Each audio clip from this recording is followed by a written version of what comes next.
Olá, meus amigos, minhas amigas roteiros, sejam bem-vindos a mais um podcast do Rota da Saúde. Você, meu amigo caminhoneiro, minha amiga caminhoneira, familiares aí que estão nos assistindo, sejam todos bem-vindos. E para que você curta este e outros episódios, é só entrar lá na nossa página no YouTube, no Instagram, nas nossas redes sociais, no Spotify, dá a sua curtida, compartilhe esses temas que são tão importantes aí, que a gente prepara com tanto carinho para vocês. Deixe seu comentário lá, suas sugestões também de temas, para que a gente possa sempre estar trazendo aí para vocês conteúdos importantes que pode fazer a diferença na vida de todos os nossos roteiros aí. Bom, hoje o nosso bate-papo é urgente e necessário. Nós vamos falar sobre os riscos de abuso e da exploração sexual de crianças e adolescentes no ambiente virtual. Isso é um alerta fundamental para todos nós. Então eu, Narciane Bertolassini, psicóloga da Garbuio, junto com a minha convidada, vamos estar aqui trazendo para vocês esse conteúdo de extrema importância atual, não só importante para os familiares, para quem tem uma criança, mas para a sociedade como um todo. E esse episódio, ele vem no mês de maio, né? Um mês assim muito simbólico. É o mês aí que vem dia 18 de maio, que esse ano cai num domingo, né? Que vem aí ser lembrado o Dia Nacional de Combate ao Abuso e à Exploração Sexual de Crianças e Adolescentes. Essa data é um marco, né? Muito triste aí de um crime que aconteceu em 1973 no Espírito Santo com a menina Ariceli, que sofreu aí uma violência, um abuso muito forte e marcou aí essa data para sempre, se tornando o dia marco dessa luta aí, né, de combate a esse crime e principalmente para a gente lembrar a importância da prevenção e principalmente do cuidado da infância. Bom, nosso objetivo aqui é informar, proteger e fortalecer o papel de todos, de toda a sociedade, de todos os meus amigos caminhoneiros e caminhoneiras que estão me escutando neste momento. Trazer à tona aí e fortalecer o compromisso do papel como agente de proteção nas estradas, nas casas e agora também no ambiente virtual. Para falar sobre isso, trago aqui a minha amiga Eva Dengler, da Child Road Brasil, que é aí uma importante ONG, referência aí na prevenção e no enfrentamento no abuso e exploração sexual de crianças e adolescentes. Eva, muito obrigado pelo seu retorno aqui no podcast, pela sua presença aqui conosco. É sempre muito gratificante ter vocês aqui, porque acredito, né, testemunho muito de perto, que são as pessoas aí que eu conheço do meu convívio com maior competência para falar sobre esse assunto. Então, muito obrigada pela sua presença, pelo seu retorno. Gente, muito obrigada eu pelo convite de estar aqui com vocês. É uma imensa alegria poder participar desse podcast Rota da Saúde novamente. Quero dar as boas-vindas aos meus amigos caminhoneiros, às minhas amigas caminhoneiras da estrada, a toda a equipe aí da Garbuio também, que faz com tanto carinho esse trabalho de prevenção e enfrentamento à violência sexual contra crianças e adolescentes. E como você disse, né? A gente está chegando no mês de maio, né? Estamos aí no mês do combate mesmo à violência sexual contra crianças e adolescentes, um mês super importante e um mês em que a gente pode aproveitar muito desse tema que é tão difícil da gente falar no nosso dia a dia, que muitas pessoas têm tanta resistência, né, de trocar ideias sobre isso, aproveitar esse mês, justificando que a data, né, em que a gente está juntos aqui combatendo essa questão, para a gente abrir essa pauta com as pessoas. Então, imenso prazer estar com você hoje à tarde e a gente falar sobre isso. Ai, que bom, Eva. Bom, para a gente começar, eu queria que a gente contextualizasse um pouco, né? Para aquelas pessoas que já ouviram, para a gente reforçar, mas também para aquelas que ainda não tiveram a oportunidade de assistir o nosso outro episódio, ou que por conta dessa resistência que deixaram para depois falar sobre esse assunto. Então, Eva, para a gente começar, vamos relembrar o que é a violência sexual contra crianças e adolescentes, né? Como que para a gente o que é essa violência e como ela se manifesta. Então, assim, eu acho que para a gente começar contextualizando mesmo para trazer esse assunto à tona novamente. Perfeito. Bom, eu acho que a gente tem que começar dizendo que violência sexual contra crianças e adolescentes é um problema gravíssimo que acomete milhares de crianças todos os dias, de todas as idades, dos dois gêneros, né, dos gêneros que nós temos e da classe social. Quer dizer, não importa aqui de uma criança que esteja em uma determinada região do país, em outra região do país, o que idade ela tenha, ela está sujeita a situações de violência sexual. E muitas vezes, justamente o silêncio que a sociedade faz em torno desse tema faz com que ela se torne tão invisível, a gente acaba não sabendo o que ela está acontecendo, e a gente também não sabe identificar, e a gente também não sabe denunciar. Pessoal, violência sexual pressupõe um abuso de poder, em que crianças e adolescentes elas são usadas para a gratificação sexual de um adulto, de maneira muito ostensiva mesmo. Eles são induzidos e forçados a essas práticas sexuais. E a violência sexual também, ela pressupõe-se um fenômeno muito complexo, justamente porque ela tem múltiplas origens. E para a gente entender isso, a gente precisa, inclusive, diferenciar as diferentes violências sexuais que existem. Então, hoje a gente fala basicamente do abuso sexual, que é um momento em que um adulto submete uma criança a uma situação de obrigá-la a satisfazer a sua vontade sexual. Isso geralmente acontece dentro da família, né, ou com pessoas muito próximas dessa criança no dia a dia, pessoas que ela conhece, que estão ali com ela no dia a dia, e é muito diferente da exploração sexual. A exploração sexual de uma criança ou um adolescente envolve um comércio, pressupõe um pagamento, pressupõe que você contrata um serviço sexual, só que neste caso de uma criança ou um adolescente. E esse pagamento ele pode ser tanto em dinheiro, quanto carona, quanto comida, enfim. Qualquer favor que você trocar nessa relação vai ser considerado exploração sexual. E o mais comum, né, que os nossos amigos estradeiros veem todos os dias nas estradas, são situações de exploração sexual, que é justamente quando uma criança é oferecida como um programa sexual, mediante uma troca de pagamento, e essa oferta pode acontecer, gente, dentro do contexto da prostituição. Lembrando vocês, caminhoneiros e caminhoneiras, que prostituição no Brasil não é crime, desde que praticado por alguém maior de 18 anos.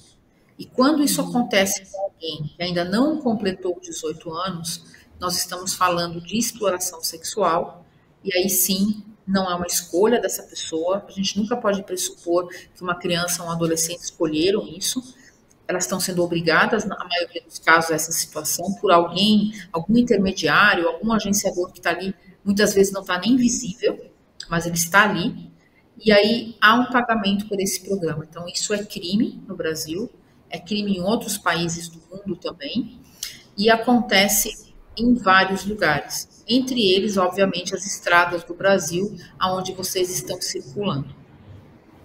Certo.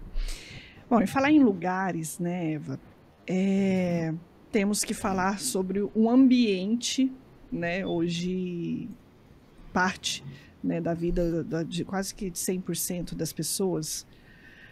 Nos últimos anos, a gente vem testemunhando o aumento, né, da tecnologia, principalmente assim, das crianças, dos adolescentes que estão tendo acesso à tecnologia. Cada vez, parece que antes a gente falava cada geração, depois cada década, agora parece cada ano, cada dia. Cada vez mais as crianças mais novas, adolescentes, eles estão tendo um acesso mais fácil à tecnologia, principalmente através do telefone, né?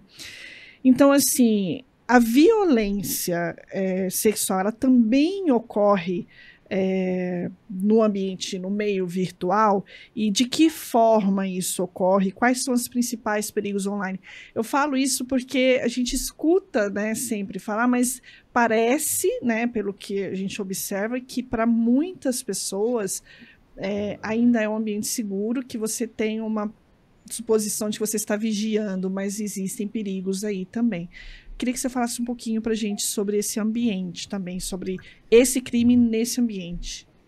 Perfeito. Olha, eu acho que a primeira reflexão que eu queria fazer com você e com todos os nossos ouvintes é sobre o fato de que hoje a gente não pode mais se referir ao mundo virtual como algo separado da nossa realidade. O Exato. mundo online, o mundo virtual, ele faz parte do nosso dia a dia, faz parte da nossa vida enquanto adultos e está fazendo parte do dia a dia de crianças e adolescentes. Acho que esse é um ponto que você traz, tem toda a razão, isso está aumentando a cada dia, né?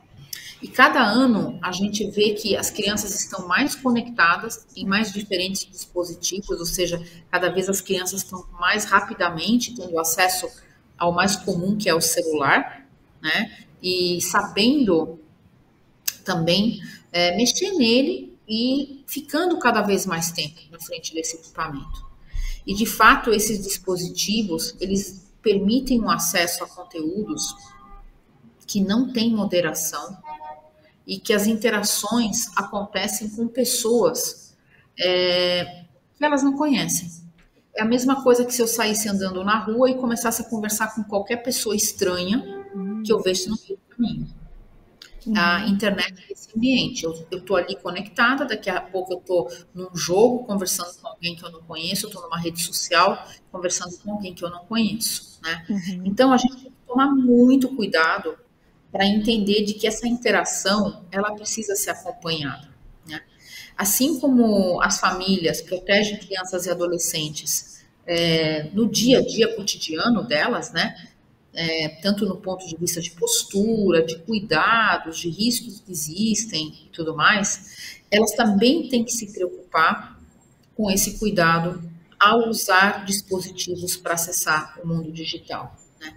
Existe uma questão aqui da gente orientar os nossos filhos sobre segurança, privacidade, cuidado com os dados, né? O mundo virtual ele é povoado de pessoas com o nosso dia a dia nas ruas e ele oferece riscos muito grandes, desde violências, golpes, comportamentos desrespeitosos como bullying, por exemplo, que é muito comum, né? E dentro desse ambiente todo, que é bastante anônimo, né? A violência sexual, infelizmente, encontrou um terreno muito fértil para proliferar. Então, hoje, o abuso que a gente vê sexual, que a gente falou aqui, que existe presencialmente, ele pode acontecer também no ambiente online. A exploração sexual pode acontecer no ambiente online. Quer dizer, todos esses comportamentos que são extremamente perigosos para crianças e adolescentes, praticados por pessoas mal intencionadas, começam então a fazer parte do dia a dia de crianças e adolescentes. E isso faz com que os pais responsáveis tenham que conhecer essas violências. A gente tem falado muito ultimamente, no último ano, eu diria que se intensificou muito as discussões em geral na sociedade, nos canais de TV, nas redes sociais, sobre algo chamado letramento digital, né? A gente precisa, quanto adulto também, se preparar, entender que ambientes são esses onde os nossos filhos estão tendo contato e nós estamos tendo contato e saber quais são os riscos que esses lugares oferecem. Eu digo isso porque os nossos amigos caminhoneiros, as nossas amigas caminhoneiras na estrada, ao utilizarem seu celular, também podem ser vítimas de golpes, também podem ser vítimas de fake news, de fraudes, de situações que muitas vezes também não estão acostumados, porque nunca viveram isso. E, de repente, a primeira vez que acontece, não está fazendo parte do meu repertório. Então, eu não estou conhecendo esse risco. Então, é muito importante a gente lembrar que isso pode acontecer. E quando a gente fala da violência sexual no ambiente online e das violências que começam a acontecer com crianças e adolescentes, a gente começou a descobrir, gente, um universo de problemas, né? O primeiro é a extorsão sexual, né? Que ainda muita gente usa o termo sextorção, mas o correto é uma extorsão sexual, que é uma chantagem que é feita com uma criança ou um adolescente por meio de mensagens intimadoras que ameaçam propagar imagens dessa criança ou desse adolescente nas redes sociais. Como é que isso começa? Normalmente existe um web namoro aí, uma situação que uma pessoa se aproxima de uma adolescente ou uma mulher se aproxima de um menino também, e há uma relação que começa online ali nas redes sociais que parece totalmente inofensiva. E aquilo vai virando um relacionamento, depois para a pessoa demonstrar que gosta da outra pessoa, a pessoa começa a pedir foto, primeiro de roupa, daqui a pouco é foto sem roupa, e aí quando a pessoa já tem um acervo das suas fotos, ela começa a chantagear essa pessoa para que receber dinheiro, para receber outros tipos de benefício, para não divulgar o que ela está fazendo ou fazer com que essa pessoa pratique atos horríveis, né?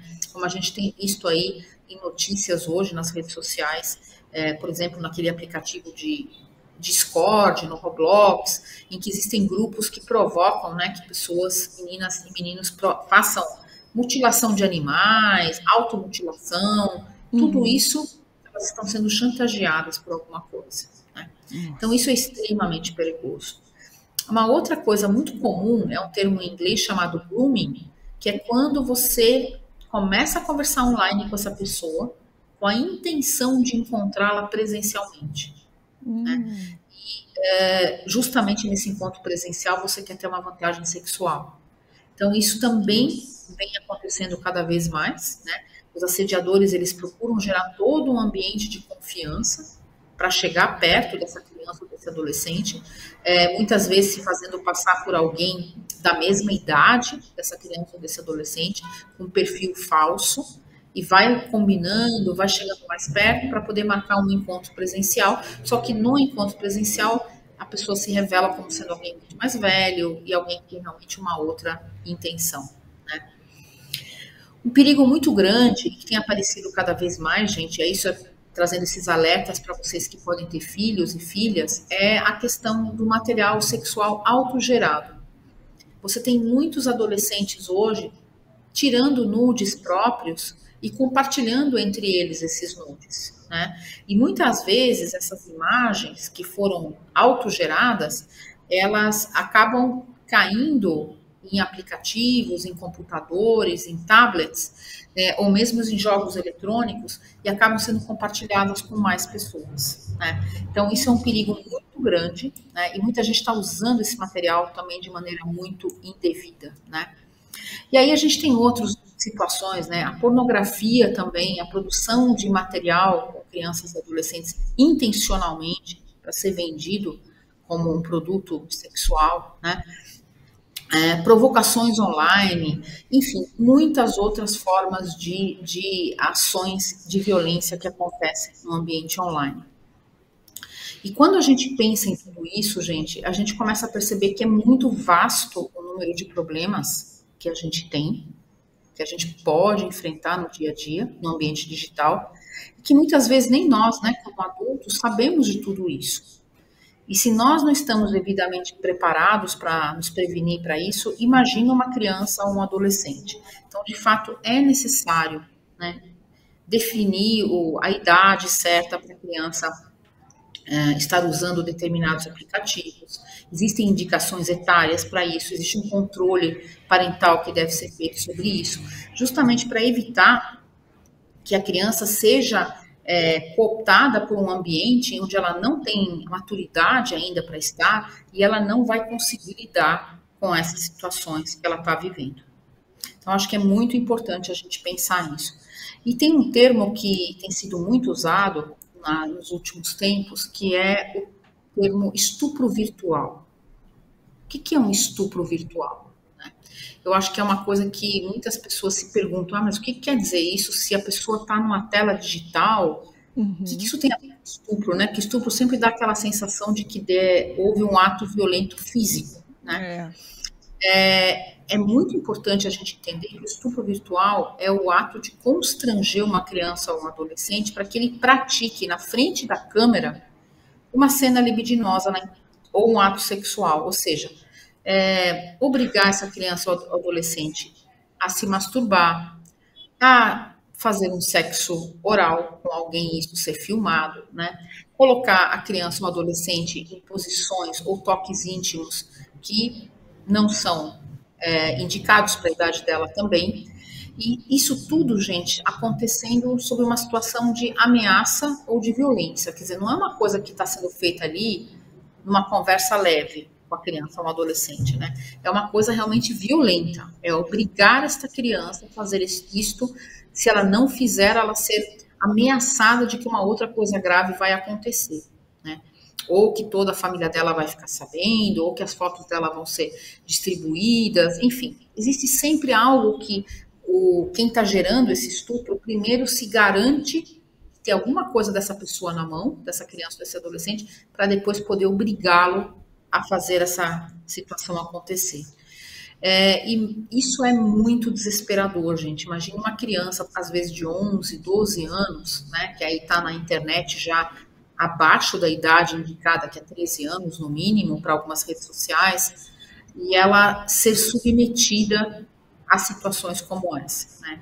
De que alguém capturou uma foto dela, que ela foi enganada, foi mandando fotos, foi fazendo coisas, de repente tudo aquilo se vira contra ela e ela começa a ser ameaçada de ter que fazer outros atos para poder não ser exposta. Então, isso é muito assustador, né? Nossa, você está falando e a palavra que me veio à cabeça foi justamente essa, assustador, né? Eu imagino o tanto de pessoa que vai estar nos escutando agora e conhecendo, né, ouvindo pela primeira vez falar dessas práticas, que muitas vezes a gente, na correria do dia, nem para pensar, né, no que pode acontecer, em como que isso acontece. Por isso que esses bate-papos são tão esclarecedores. E você está falando, Eva, eu estou pensando aqui, né? Quando a gente conversa, muitas vezes, não estou generalizando, mas às vezes você conversa assim com pais responsáveis, com as pessoas, existe aquela sensação, aquela falsa segurança do silêncio, né? Que a criança, adolescente, tá quietinha lá no quarto, tá protegida do mundo externo, é melhor ele estar no quarto do que estar na rua, exposto a um risco iminente. Então, é uma falsa sensação de segurança que muitas vezes eu percebo. E como que a gente pode falar para esses pais irresponsáveis? Acredito, depois de tudo isso que você falou, já se deu um alerta, né, em muita gente, mas o que eles podem fazer na prática para proteger essas crianças e esses adolescentes nesse âmbito online? Você já falou na questão de se atentar aos programas, né, a classificação, mas existe algo a mais que a gente pode fazer para ter essa proteção? Eu acho que, assim, a primeira coisa, a gente precisa lembrar que nós, enquanto adultos, a gente tem que se preparar, né? Se a gente ainda está desconhecendo os riscos, se a gente ainda está desconhecendo os golpes que acontecem, as situações, as oportunidades que estão criadas aí no mundo digital agora, todo mundo está ouvindo falar também desses jogos online, dessa famosa plataforma Discord, que é uma plataforma aparentemente de bate-papo, né? De grupo, do Roblox. Todos esses ambientes são ambientes muito vulneráveis, extremamente delicados, e a gente precisa. A primeira coisa é a gente ler e aprender sobre isso. O que você está fazendo aqui hoje, trazer toda essa informação, é essencial. As pessoas realmente perceberem, olha, eu ainda não sei tanto a respeito disso, é melhor eu dar uma pesquisada, vou escrever alguma coisa lá na internet, no Google, vou dar uma pesquisada nos principais ferramentas que existem de proteção para crianças, vou entender um pouco mais sobre isso, né? E nesse mergulho que a gente tem que dar, fica claro, né, que quanto mais eu sei, mais fica claro para mim quantos riscos eu tenho que administrar, tá? Não se assustem, tá, gente? Porque quanto mais você sabe, mais você começa a perceber, nossa, mas isso é muito amplo, né? Quantas coisas eu tenho que prestar atenção. E os riscos e perigos, eles variam de acordo com o perfil da criança, a idade da criança. Tem uma série de situações que a gente tem que atentar. Um exemplo que eu deixaria bem claro aqui, imagine assim, você não deixaria, por exemplo, perto de um bebê ou nas mãos de um bebezinho, uma peça de montar um jogo, por exemplo, um Lego ou qualquer outro tipo de pecinha que vai lá encaixar. Você não vai deixar isso na mão do bebê, porque você sabe que automaticamente, o que o bebê faz? Tudo que está na mão, ele põe na boca. É natural, né? O bebezinho, ele tem esse movimento natural de fazer isso. A mesma coisa é quando a gente vai pensar no que eu deixaria com meu filho por conta do mundo virtual, naquele espaço, naquela idade que ele está. O que eu já posso deixar ele ver, o que eu já tenho, o que ele tem capacidade para administrar. Né? A gente sabe que isso varia um pouco de criança para criança, mas existe uma fase de desenvolvimento, gente, que é comum para todo mundo. Né? E aí a gente precisa cuidar muito bem desse espaço. Muitas plataformas e redes sociais, elas não têm desenvolvido medidas adequadas de segurança para criança e adolescente. Isso tem que ficar muito claro aqui. Né? A gente tem idades que é ideal, dos 0 aos 3 anos, por exemplo, dizem que a criança não deve ter contato nenhum com esse tipo de dispositivo. Depois, a partir dos 3 até os 6 anos, sei lá, acompanhado para fazer um joguinho, alguma coisa da idade dela, 1 hora por dia. Né? Então, tem toda uma orientação na Sociedade Brasileira de Pediatria, no site, se vocês quiserem entrar lá, que orienta exatamente todo esse tempo de exposição de tela. Né? E uma das melhores estratégias que eu vi até agora, que a gente tem percebido na prática, é sentar com a criança e com o adolescente e conversar com ele sobre o uso desses dispositivos. Deixar muito claro os riscos que existem. Essa relação de diálogo e confiança é o que vai gerar para você, como pai, como mãe, o melhor benefício. A criança vai te perguntar tudo e você vai poder, muitas vezes, até aprender junto com ela alguma coisa, mas essa relação, ela vai permitir que você acompanhe ela o tempo todo. E não se preocupe em achar que acompanhar o seu filho na internet, tem muitos pais que estavam, não sei aonde leram sobre isso, ou ouvem sobre isso, os adolescentes talvez falem sobre isso, que o meu pai e minha mãe estão invadindo a minha privacidade, né? Ao entrar no meu celular para me monitorar, para me acompanhar. Gente, isso não existe. Assim como você não deixa seu filho sair solto por aí na rua, sem saber com quem que ele está andando, você também não pode deixar ele no mundo virtual. Você tem que acompanhar. É sua responsabilidade, né? Acompanhar esse processo da melhor forma possível.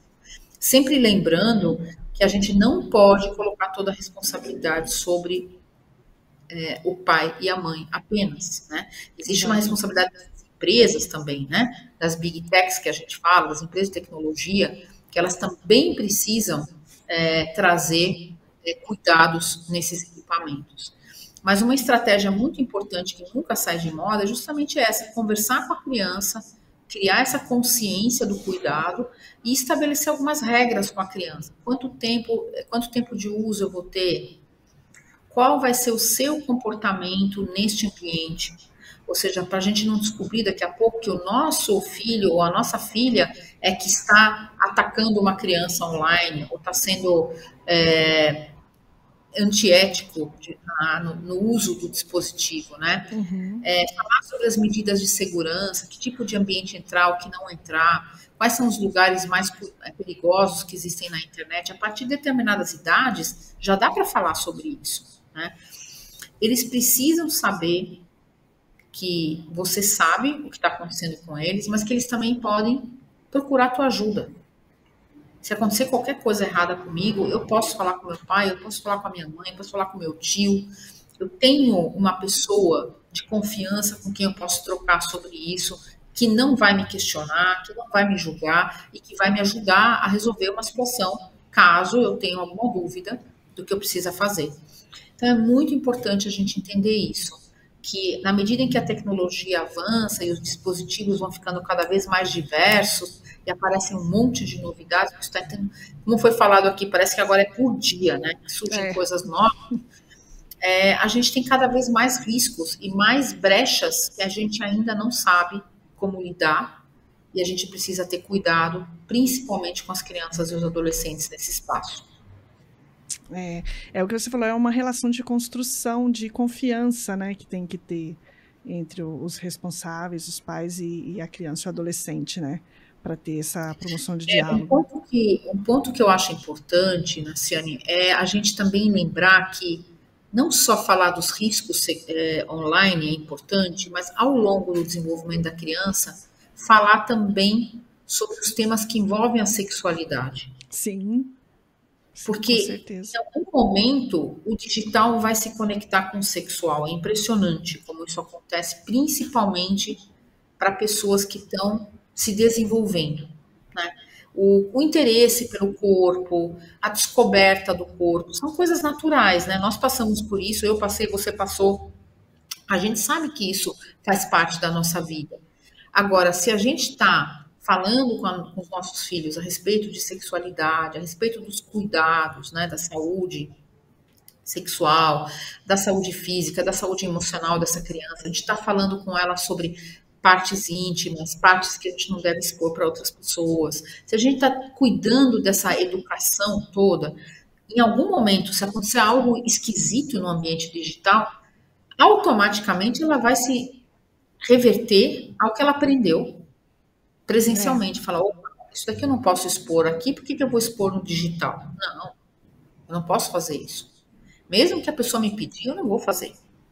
Eu já sei que eu não devo fazer isso. Então, fica muito mais fácil, né, quando a gente trata das coisas no dia a dia de forma aberta, né, hoje com crianças e adolescentes, eles são muito ágeis, né, na sua capacidade de aprendizagem, hoje, justamente porque estão expostos a muita informação, a gente tem que aproveitar essa sede que eles têm de aprender e saber, e a gente colocar a nossa orientação, que a gente quer dar, né, para os nossos filhos, a respeito de todos os assuntos, inclusive o comportamento sexual da criança e do adolescente em todos os momentos, seja ao vivo, né, seja no ambiente digital. É verdade. Eva, vamos continuar fazendo um alerta aí aos pais e aos responsáveis. Quando nós nos encontramos, né, aí no evento Dona Mão Certa, que tivemos aí em São Paulo, você chegou a comentar, né, sobre essa série, e tem aí a série Adolescência, né, que eu recomendo que todos assistam, os pais responsáveis. Eu acredito que fale um pouquinho sobre isso, né, sobre essa questão do silêncio, de muitas vezes os pais não me corrija se eu estiver errado, mas não conseguir enxergar o que está bem ali na frente pela sua rotina, enfim, aquela correria do dia a dia, muitas vezes não conseguem acompanhar tudo que os filhos, de fato, estão acessando, estão passando e vivenciando. Então, assim, o comportamento é algo muito sutil, né, que muitas vezes a gente, nessa correria, não percebe. Mas quais são os sinais, assim, que pode indicar que algo está acontecendo, que algo está errado, que possa servir de alerta, né, para esses pais, esses responsáveis, para quem está nos escutando, enfim, para algum cuidador, que possa ter atenção nesse dia a dia da criança e do adolescente? Eu quero resgatar um ponto que você trouxe aqui, que é essa situação de que quando a gente tem os nossos filhos em casa, no quarto, a gente está com essa falsa sensação de segurança, né? Eu acho que isso é muito. A gente tem que ter muito claro hoje que quando essa criança ou esse adolescente está com um dispositivo digital no quarto, essa segurança não existe. Exato. Claro, se a criança está no quarto brincando, sem um dispositivo digital, a gente está sob controle da situação dela. Mas quando ela está com o dispositivo digital, ela está aberta ao mundo. Então, acho que esse é o primeiro ponto que a gente tem que sempre lembrar, né? A gente ainda tem a outra... Dentro dessa falsa sensação de segurança, ainda vem essa coisa de que a gente pensa que o fato que ela está no quarto, a integridade física dela está protegida. Porque ela não está na rua, ela não está andando em lugares que eu não conheço, ela não está andando com pessoas que eu não sei quem são. Então, a sensação que eu tenho é que nada disso está acontecendo. Só que, na verdade, está. Né? Quando eu tenho contato com pessoas que eu não conheço no ambiente digital, o risco é ainda maior do que se fosse no ambiente presencial. Mas dentro desse contexto, se a gente deixa um acesso irrestrito para a criança e para o adolescente, se a gente não media parentalmente isso, se a gente não conversa sobre essa educação digital, sobre essa educação sexual, a gente não estabelece regras de uso, a gente certamente vai ter consequências que são consequências dessa negligência. Se eu não estou fazendo isso, eu estou negligenciando, e aí eu posso começar a observar algumas situações que podem vir a mudar. E acho que, assim, nada é diferente do que a gente falou já sobre abuso sexual e exploração sexual no nosso primeiro podcast. A gente também falou sobre sinais, e os sinais não são muito diferentes, tá? A primeira coisa que acontece com uma criança que está com um problema na situação digital, que aconteceu alguma coisa com ela ali, né? A mudança de comportamento. E como essa questão digital muitas vezes é muito mais exponencialmente maximizada, às vezes a mudança de comportamento ela é muito mais visível do que uma violência presencial. Então, a mudança é muito drástica de comportamento. As crianças deixam de fazer atividades básicas, não interagem mais com a família, não brincam mais com os amigos, não querem mais sair ao ar livre, não quer mais fazer exercício, não dorme mais, está com insônia a noite inteira, fica a noite toda acordado, né? Começa a ter uma situação bem preocupante. Outra coisa, quando essa criança começa a ter mais amigos virtuais do que os reais. Quando ela passa o dia inteiro se relacionando com pessoas online e você nunca vê um amigo de verdade dessa criança, sei lá, no prédio onde você mora, na rua onde você mora, na sua casa, na escola que a criança frequenta, ela não tem ninguém próximo, né? Tem alguma coisa errada, tá, gente? Isso é muito, muito claro. E quando essa criança e esse adolescente começa a achar natural interagir com pessoas desconhecidas, né? Isso a gente também começa a perceber. Fala toda hora com qualquer pessoa online ali no jogo, qualquer coisa com uma naturalidade, tem que ficar muito, muito atento, né? A gente teve um caso de pais que falaram, o que mais chamou minha atenção na mudança foi que ao eu chegar perto da minha filha, ela fechava o telefone, ela fechava o aplicativo rapidinho, ela parava de jogar. Então, são alguns outros tipos de comportamento, fica meio nervosa, meio desconfortável, que dá para perceber que alguma coisa está acontecendo, né? Por outro lado, não sei se vocês têm acompanhado, mas a série Adolescência também mostra bastante isso, a questão dos cuidados com a saúde mental das crianças e adolescentes, né? A questão da baixa autoestima da criança, de ela entrar em depressão, de ela começar a ter comportamentos que ela não tinha, de realmente ficar muito para baixo e não interagir com nada, são sinais que a gente também tem que se alertar. E nem sempre tudo isso significa que ela está tendo uma situação que está acontecendo no ambiente virtual. Isso pode estar acontecendo também no dia a dia dela, na escola, ou em algum local que ela frequenta com os amigos e tal. Tem que ficar atento para tentar entender, né, o que está gerando essas por que ela está deixando de comer, por que ela está deixando de dormir, por que ela está tendo essas mudanças tão drásticas de comportamento. E outra coisa é acompanhar o telefone para ver se ela não está gerando ou compartilhando imagens inadequadas. Porque é aquilo que a gente falou, muitas vezes os nossos filhos são aqueles que estão gerando material que não deveria, né? Ou eles estão literalmente cobrando alguém que mande um material para depois ameaçar essa pessoa. A gente não pode partir do princípio que os nossos filhos estão isentos de estarem envolvidos por essa rede de pessoas online que convence os outros a fazer parte desse grupo, entende? Então, há realmente um processo aí de cooptação de crianças e adolescentes muito grande, porque é muito fácil convencê-las. Elas não têm maturidade ainda para discernir muitas coisas. Então, é aí que o risco reside. Certo.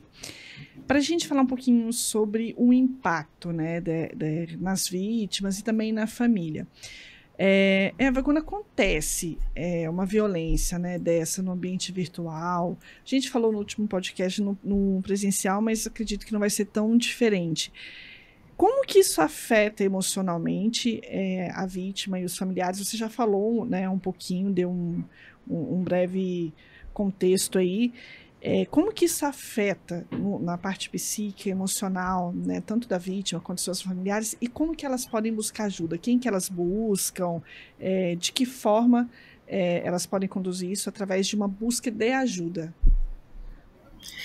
Eu acho que é importante a gente lembrar, né, que o que acontece no ambiente online não vai se limitar, né, ao ambiente online. Muitas vezes a gente tem, né, uma interação, a gente tem identidades e perfis nas plataformas que a gente interage, onde a gente estuda, onde a gente conversa com os amigos, onde a gente joga. E esses espaços, eles tendem muitas vezes a ser muito maiores do que o mundo real, né?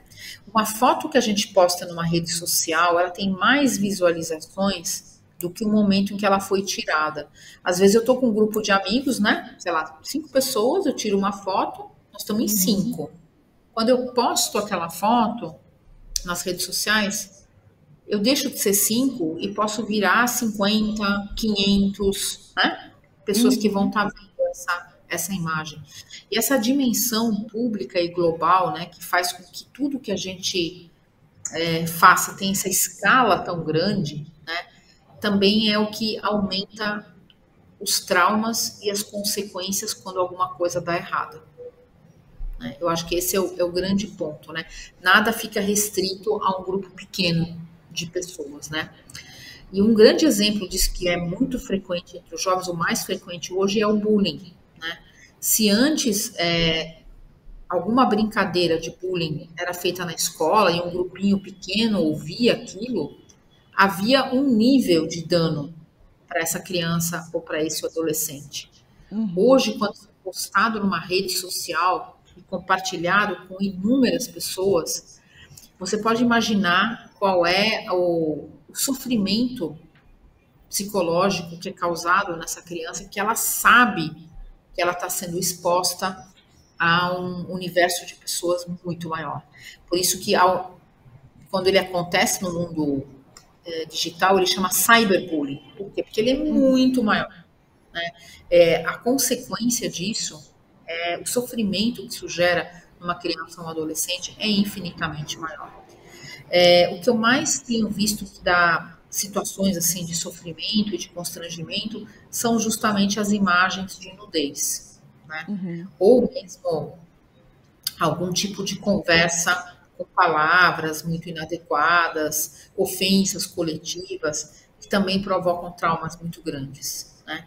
Você fazer um xingamento público, humilhar uma pessoa publicamente, uma mensagem, está todo mundo vendo dentro de um jogo, todo mundo está vendo no chat de uma sala de bate-papo, isso realmente gera um transtorno muito grande na criança, no adolescente, que muitas vezes não sabe lidar com esse momento, né? E aí eu acho que o que é importante, né? Quando você tem uma situação dessa acontecendo perto de você, e se você vem praticando o diálogo com os seus filhos e filhas, o que vai acontecer numa situação como essa? Ela vai te procurar e vai pedir ajuda. Ela vai te contar o que aconteceu, muito desesperada, né? E o que você tem que fazer nessa hora? Como é que você recebe esse momento da violência na internet? A primeira coisa é acolher essa criança e adolescente e deixar claro que você está disponível para ela. Que você está aqui para ajudar, que você vai ouvir o que ela tem para te contar, que ela não está sozinha nesse momento. Isso é muito importante. Não julgar o que aconteceu, porque pode ser realmente que foi um descuido, foi um erro dela, mas já aconteceu, gente. Agora ela precisa de acolhimento e proteção para superar esse momento. Né? Evitar perguntas que façam ela se sentir pior do que o que já aconteceu com ela, né? E principalmente observar esses sinais de sofrimento e mudança de comportamento para que você possa buscar uma solução. Essa solução, você melhor do que ninguém como psicóloga, sabe que precisa de uma ajuda terapêutica em muitos casos, né, para superação de traumas. Vai depender do tamanho do problema que aconteceu, da dimensão que isso tomou, o quanto está indo e vindo todos os dias na vida dela, mas é necessário, além da família, muitas vezes, buscar uma ajuda de um momento de apoio terapêutico externo, né? Então, a gente tem situações em que é necessário, inclusive, fazer um boletim de ocorrência dessa violência e buscar um conselho tutelar para pedir medidas protetivas para essa criança. Existem situações que chegam nesse nível, né? A gente tem que ver qual é a gravidade do momento que aconteceu e ver se há necessidade ou não de se registrar isso publicamente, né? A maioria ainda hoje dos serviços de atendimento, né, de violência a crianças, tem muitas dificuldades ainda de lidar com a questão online, porque é tudo muito novo, até para eles também. Se para nós, como dia a dia na nossa vida, está tudo novidade, quando vira uma violência que precisa da ajuda da polícia, precisa da ajuda do conselho tutelar, que precisa de uma ajuda terapêutica, de um psicólogo, de uma terapia contínua de pós-trauma e tudo mais, muitas vezes esses profissionais ainda também não estão 100% preparados para isso. Mas a gente sabe que isso está acontecendo e cada vez mais, principalmente na delegacia especializada da criança e do adolescente, tem hoje toda uma preparação sendo feita para esses momentos dos crimes digitais. É isso que eu ia te perguntar. Quem que pode procurar para esse apoio psicológico, além da delegacia, né, na parte de denúncia, mas assim, existe algum órgão, algum local que as pessoas podem procurar caso venham necessitar? Olha, o serviço público hoje que está disponível para avaliar o caso de atendimento psicoterapêutico, né, seria o Centro de Referência Especializado em Assistência Social, que é o CREAS, que é um serviço específico na rede pública para atendimentos de vítimas de violência. Caso seja um caso específico de tratamento contínuo para a saúde mental, em muitos lugares hoje já existe o famoso CAPS-I, que é o CAPS infantil, que é justamente aquele que vai atender os casos de acompanhamento psicológico para crianças, né? Então, tem que se ver aí qual é a estrutura de serviços no município onde a pessoa está residindo.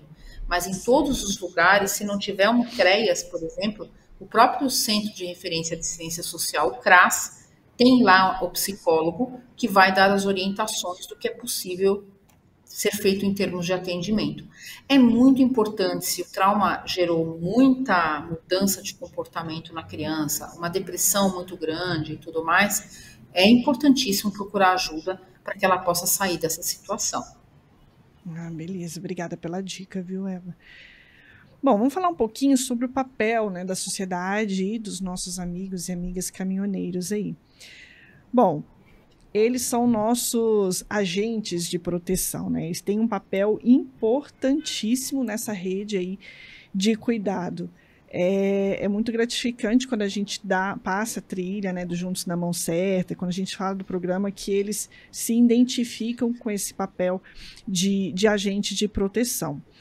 Que atitudes eles podem tomar ou, né, quando eles suspeitarem ou presenciarem algo suspeito ali, seja nas estradas ou no ambiente online? O que eles podem fazer por serem agentes de proteção?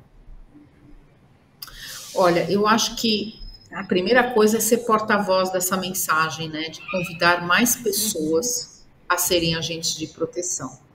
Cada pessoa que conhece, a partir do momento que ela conhece o problema da violência sexual, ela entende que existem duas violências, o abuso sexual e a exploração sexual, que podem acontecer no nosso dia a dia, seja no ambiente real ou no ambiente virtual, né? O primeiro passo é que a gente compartilhe o máximo de informação possível com quem a gente conhece. Eu acho que isso mesmo que a gente não saiba muita coisa, mas aquilo que a gente já sabe, vamos compartilhar com quem não sabe, ou com quem nunca... eu nunca conversei com ninguém sobre isso, então começa a conversar.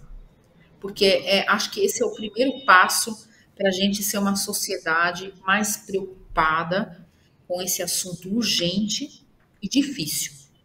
Porque talvez você vai começar uma conversa sobre esse assunto e a pessoa vai dizer, ah, meu Deus do céu, não estou a fim de falar sobre isso, né?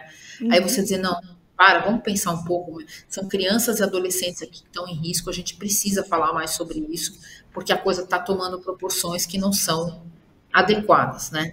Então, acho que um dos primeiros desafios é tirar essa questão da sombra, né? Da escuridão, do silêncio, não vamos falar sobre isso, não quero falar sobre isso. É a gente realmente enxergar essa questão como algo que é muito urgente, que a gente precisa falar. E uma vez que a gente tenha, né, mais pessoas falando sobre isso, eu acho que a gente tem que talvez trazer um alerta adicional, né? Que eu percebi que muitas pessoas não sabiam, né, ao longo das conversas que eu andei tendo no último ano, né? Mesmo conscientes do problema, sabendo que os riscos existem e tal, existe um artigo no nosso Estatuto da Criança e Adolescente, que é o artigo 241, que é um artigo que diz que a gente, toda vez que a gente receber, armazenar, distribuir, compartilhar conteúdo de caráter pornográfico que envolve crianças e adolescentes, isso é crime. E aí eu quero dizer o seguinte, nós como adultos talvez sabemos o que é um conteúdo pornográfico, mas uma criança ou um adolescente pode não saber essa diferença, recebeu e guarda no celular, né? E não apaga, não deleta, compartilha com outro que acabou de receber, manda para outra pessoa. Gente, isso é crime. E um adolescente também pode ser responsabilizado por esse crime. E aí, normalmente, quem é responsabilizado é o adolescente que compartilhou e o seu responsável legal, né? Então, a gente tem aqui um cuidado que a gente precisa tomar, que é tudo que os nossos filhas e filhos estão fazendo também é nossa responsabilidade. Até ele ter os 18 anos, né, a maioridade civil. Então, é muito importante a gente conseguir falar sobre tudo isso e o tempo todo estar atento a essas questões de também não guardar essas coisas no meu celular. Se alguém me mandou alguma coisa, deletar, não compartilhar com ninguém, porque eu não posso ficar com essas imagens que eu recebi. Então, acho que isso é super importante, porque eu percebi que muita gente, às vezes, fica com uma imagem, principalmente os adolescentes, né, ficam com a imagem dos amigos e tal, porque acham que está entre eles ali, né? E esse é o grande perigo. Em algum momento essa imagem vai ser mal usada, vai ser mal colocada em algum lugar e aí vai gerar um problema muito sério para você e para a pessoa que estava nessa imagem, que vai virar vítima aí de uma situação de divulgação que não deveria ter acontecido. Certo. Bom, para a gente encerrar, eu gostaria de perguntar para você, Eva, até pelo caráter, né, da responsabilidade social do nosso programa, queria que você reforçasse aí a questão para a sociedade como um todo, né? Como que a sociedade pode contribuir para garantir para as crianças, né, para os adolescentes, um ambiente mais protegido, mais seguro, para que todos estejam mais seguros? Eu acho que certeza, é um compromisso social que todos temos que ter, todos temos, até você mencionou o estatuto, né? Está descrito lá, então assim, como que a sociedade pode contribuir? É tão bom você perguntar isso, porque a gente tem sempre que lembrar que todos nós, né, somos responsáveis por todas as crianças e adolescentes. A gente não é responsável só por aqueles que estão na nossa família, né? A gente é responsável por todas as crianças. Tem uma coisa que o nosso estatuto diz, que isso a gente decidiu enquanto país. Então, se a gente decidiu como país, a gente também tem que cumprir com isso. Que é que crianças e adolescentes na nossa vida, no nosso dia a dia, são prioridade absoluta. O que isso quer dizer quando isso está numa lei? Quer dizer o seguinte, que toda vez que eu tomar qualquer decisão no meu dia a dia, seja porque eu tenho filhos, ou porque eu lido com crianças, ou porque eu trabalho com crianças, porque eu simplesmente estou vendo uma criança na rua naquele momento, né? Eu tenho que lembrar que aquele cidadão que não completou 18 anos ainda, ele é prioridade absoluta diante de qualquer decisão. E eu tenho sempre que pensar no melhor interesse dessa criança, para garantir de que aquilo que eu vou fazer por ela é o melhor que eu poderia fazer. Eu tenho que estar sempre pensando nisso.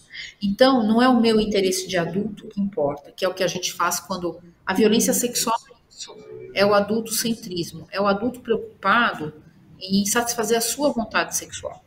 Ele não está preocupado com a criança, com o adolescente que está colocando no meio.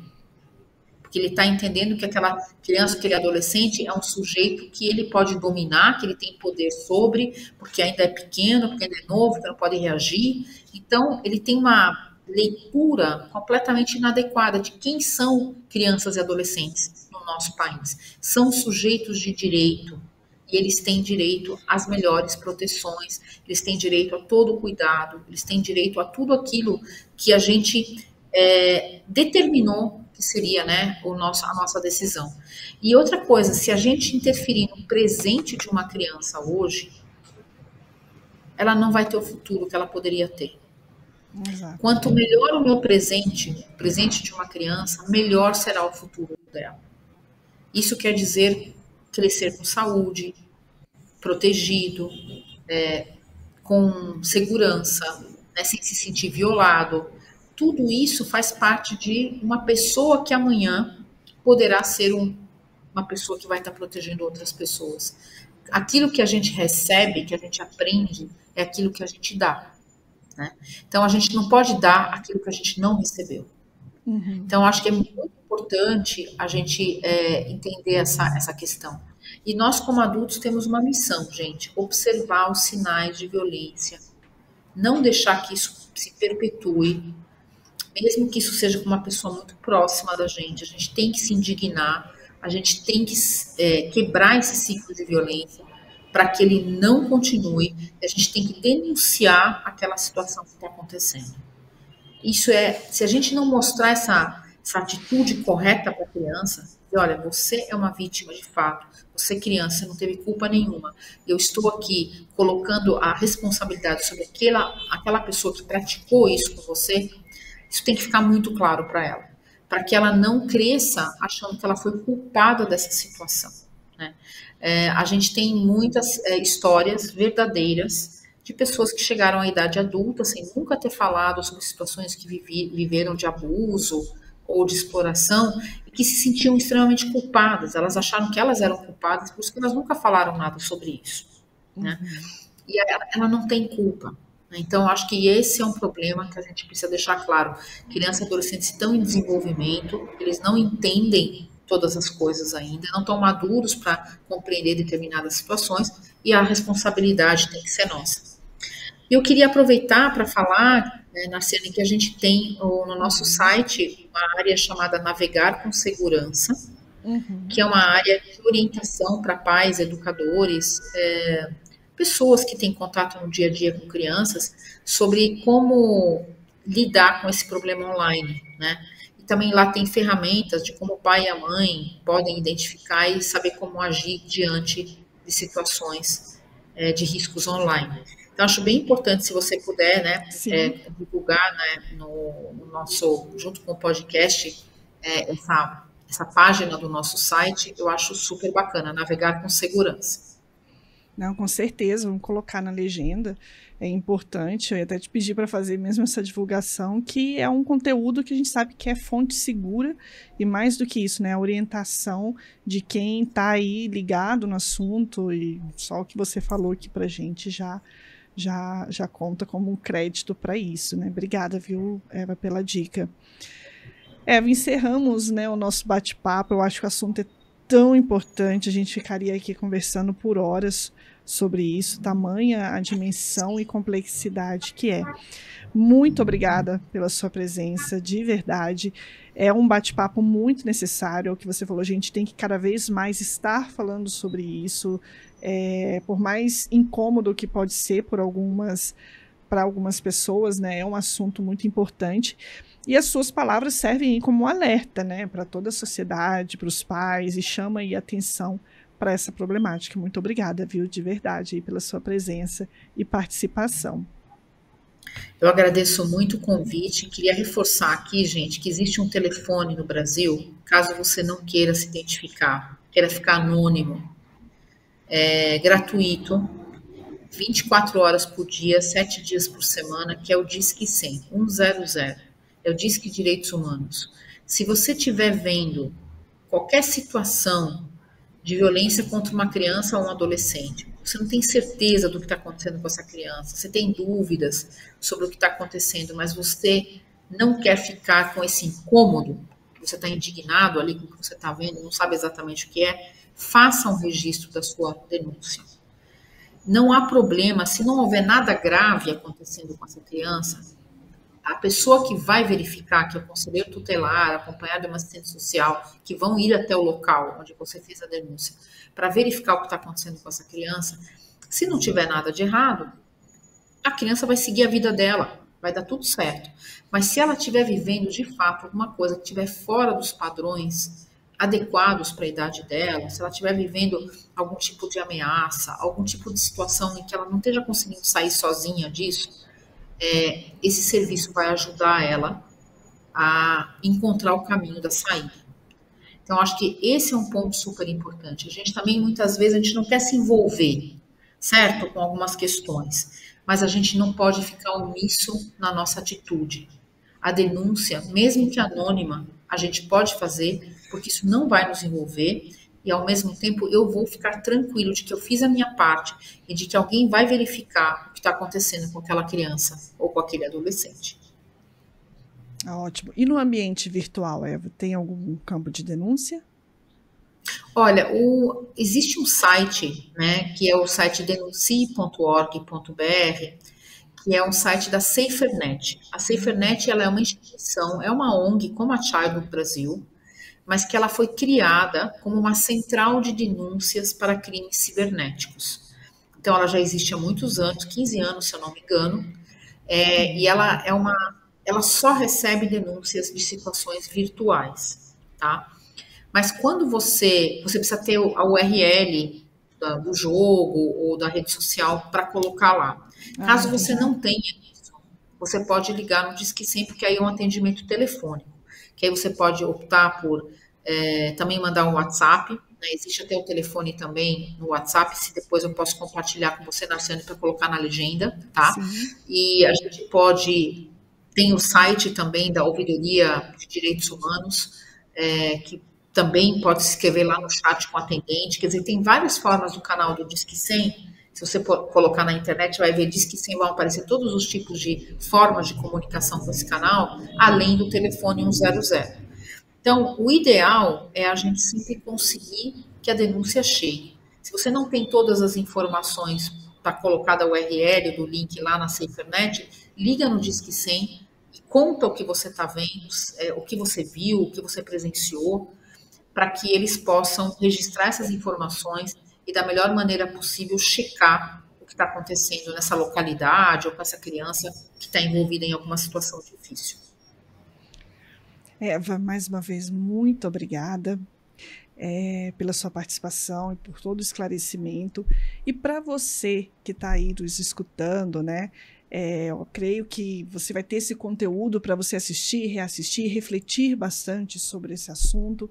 Acho que ficou bem claro aqui o papel nosso como cidadão, né, que cabe a todos nós sermos responsáveis aí pela proteção dessas crianças, desses adolescentes. É mais do que uma responsabilidade, é um dever cívico, humano, que a gente garanta aí essa proteção. E juntos nós podemos aí, com certeza, tentar trabalhar para um mundo cada vez melhor, mais seguro, para que a infância aí ocorra como ela deve ser, né? Para que essas crianças, esses adolescentes estejam protegidos, seja no ambiente físico, seja na sua casa, seja no mundo virtual.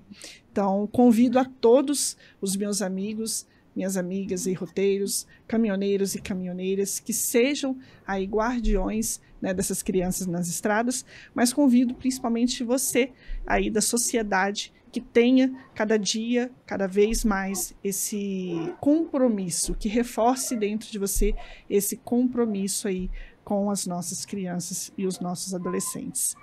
Muito obrigada a todos vocês que assistiram todo o episódio. Compartilhem esse episódio, como a Eva falou, a você passar a informação adiante é uma das principais ferramentas. Você levar conhecimento, esclarecimento sobre um tema tão importante é um papel assim que é fácil de fazer e que vai contribuir muito. Pode ter certeza que muitas crianças vão estar sendo aí salvas de um ambiente de vulnerabilidade ou que estejam sendo vítimas de um crime. Muito obrigada a todos vocês que assistiram o episódio e até a próxima, até o próximo episódio. Tchau, pessoal.